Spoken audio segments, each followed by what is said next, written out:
이번엔 과테말라 소식입니다.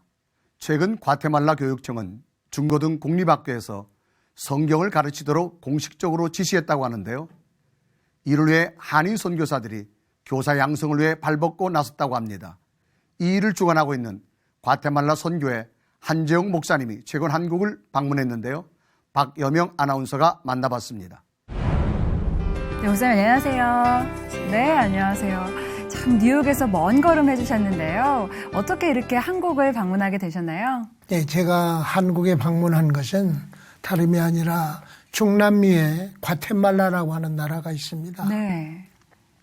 그 나라에서 학생들에게 도덕이라는 제목으로 성경을 가르쳐 달라고 네. 부탁해서 그 사실을 이 대한민국 모든 교인들에게 기도의 제목과 더불어 후원을 받기 위해서 왔습니다. 그런데 말씀하신 것대로 이 과테말라라는 나라가 현재 부흥을 하고 있다는 이야기는 저희도 많이 들어서 알고 있습니다만은 이렇게 공립학교에서 성경을 가르쳐 달라 이렇게 이야기하는 건 정말 이례적인 일 아닌가요? 기독교 역사 2000년 역사 이래 이런 네. 일이 있지 않았습니다. 네. 한 나라가 통째로 유치원에서 중학교 학생 300만 명을 내놓고 네. 도덕이라는 제목으로 성경을 가르쳐 달라는 일이 벌어진 거죠. 네. 그런데 왜 그런 일이 있었느냐? 네. 나라가 이제 복 받으려고 하나님의 복을 받으려고 네. 이제 준비된 것 같아요. 네, 그렇군요. 과테말라 교회 현재 상황은 좀 어떤지, 어떤 배경에서 이런 요청이 나오게 됐는지도 궁금해요. 네. 과테말라는 천주교가 70%고 네. 기독교가 30%인데 네.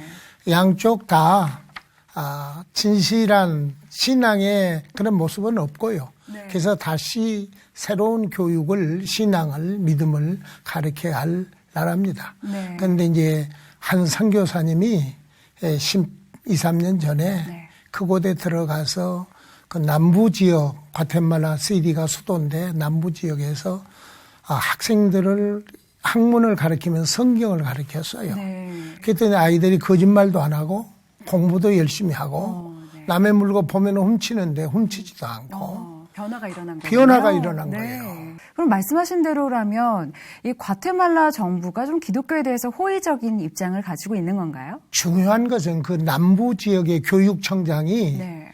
그 과정을 몇 년 동안 조사해 본 거예요. 선교사가 가르친 과정을. 네. 그러니까 이 나라가 살 수 있는 대안이 성경을 가르치는 것이구나. 말씀에 있다. 네. 말씀에 있다. 그런데 어떻게 성경을 가르칠 수가 없잖아요. 성경이라는 제목. 그래서 네. 도덕이라는 제목으로 내용을 성경을 가르쳐 달라고 하고 네. 하게 됐어요. 네. 그런데 제일 처음에는 그 남북교육청장이 자기 산하의 700학교의 40만 명의 학생들에게 도덕이라는 제목을 가지고 성경을 가르쳐 달라고 그랬습니다. 네. 그런데 그래서 우리가 그 사실을 알고 후원하려고 시작했는데 네. 문교부에서 이 사실을 알고 무슨 소리냐. 우리나라 전체를 다 해달라. 유치원에서 네. 중학교까지.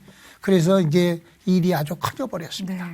정부도 어떻게 보면 굉장히 이 문제에 있어서 적극적인 입장을 보이고 있는 거네요. 왜냐하면 사는 길이 그 길이라고 하는 것을 알았기 때문에. 네. 근데 이제 반대하는 사람들도 있지 않겠습니까? 그 나라에서도. 그렇죠. 그러니까 우리들에게 문교부에서 직접 공문을 보내왔어요. 네. 근데 1958년에 대통령령으로 네. 성경을 가르쳤던 과거가 있더라고요. 그렇군요. 예, 그런 것까지 언급하면서 네. 우리들에게 무료로 이런 일을 해달라고 부탁해 와서 미주에 있는 한인교회들과 여기에 있는 한인교회들이 협력해서 이 일을 좀 도와주었으면 좋겠다 해서 왔습니다.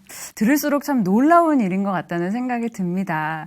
그런데 사실은 이 과테말라라는 나라가 범죄 문제도 그렇고 사실 그렇게 이미지가 좋은 나라는 아니었잖아요. 현재 상황은 좀 어떤지도 좀 궁금해요. 그 나라가 중미에서 네. 중남미에서 스페니쉬권에서 범죄가 제일 많은 나라였습니다. 네. 그런데 이렇게 하나님의 역사가 일어나니까 변화가 일어나고 네. 또 이렇게 아이들이 변화되면 이제 그 사회도 변화될 거 아닙니까? 그렇죠.